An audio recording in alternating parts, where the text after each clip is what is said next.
Good morning, Jim, and good morning, Simon, as well. A lot of respect for the show, and a lot of respect for Simon as well, because pretty much 99.9% of the time he's bang on the money. So fair play to the show and also to Simon as well. Thanks, Des. I'm a massive Manchester United fan.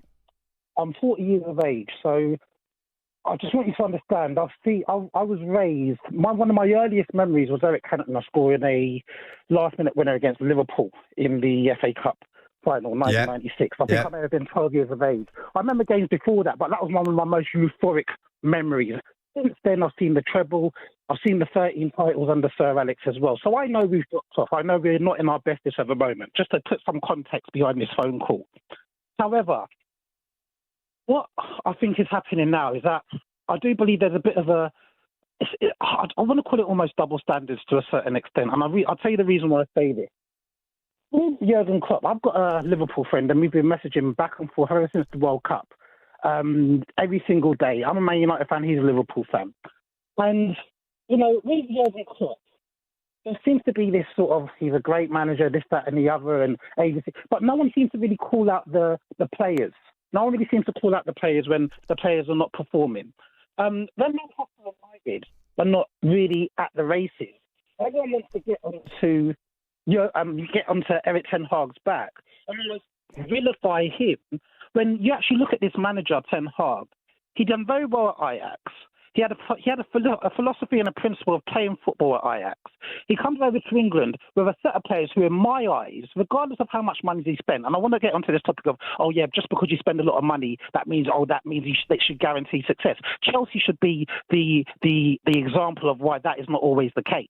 We saw them get thumped 5-0 the other night. Yeah. Now, what I want to say about this is that I understand the game. I look at people like Casemiro, who on paper, great, fantastic career.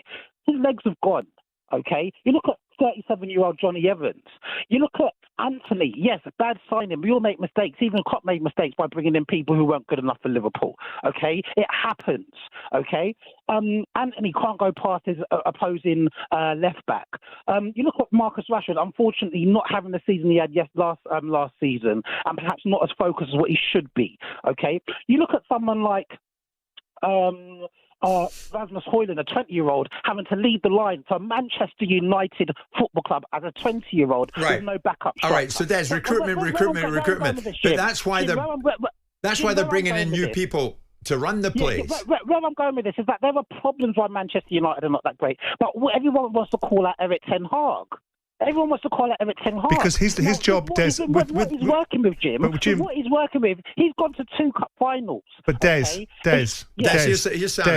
the reasons why team reflects leadership, and you've got young players in there, and unarguable concepts like players like Garnacho and Jadon Sancho previously, and Marcus Rashford, that seem to have a rule that doesn't apply to them, which is they have to work for the team and have a work ethic. You've got players that are liking tweets because they're getting substituted because they don't like the culture that Ten Hag's creating. You've got Jadon Sancho that's throwing his toys out the pram because he doesn't like the culture that's being created there. You've got I haven't finished, Des. I haven't finished. What you're doing is you're making excuses for somebody that's been in a job for 2 years that ultimately isn't affecting outcomes that one would expect them to. Get into a cup semi-final was great. If you want to be a cup final side, go back to watching Jimmy Greenough and Brian Greenough and whoever else played in the 70s, because that's what Man United became. What did Sir Alex achieve in 2 years at Manchester United?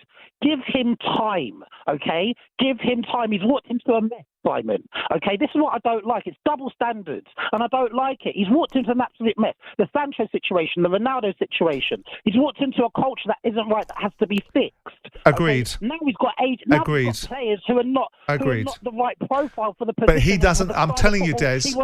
I'm telling you, Des. As sure as day follows night, this fella doesn't have the chops to manage Man United back to the level that you want it back to. My argument is this, Simon. Judge him after he's had the right ingredients and the right environment to work. And we're doing something about that by changing the hierarchy. The recruitment process has been absolutely not right for many years now. We know that. Now we're trying to do something about that. My argument is this: judge him after the right components are in place. Fair enough, Des. Fair enough. Listen, 10 out of 10 for passion. It's a fair point. Fair enough. Des, we shall, and we will.